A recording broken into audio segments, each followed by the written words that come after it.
Here's actually the bracelet I'm printing right now. Well, that's what you're printing right now? Yeah.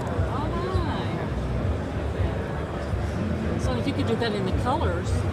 Yeah, I mean, really. And they do the imprint and the design logo of the company. Here's a toothbrush holder.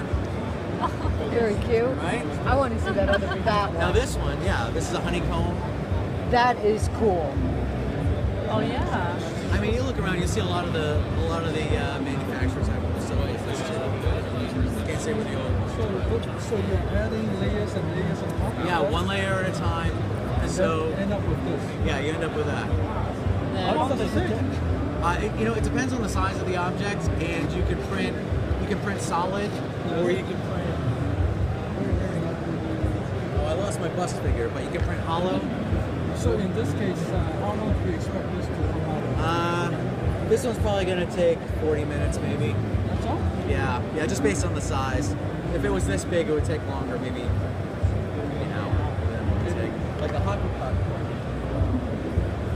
The hockey puck takes about an hour and a half. This is layer by layer. Yeah. That's still not bad when you think about it. I know. It's just not bad. But, then Oh, think I'm sorry. about.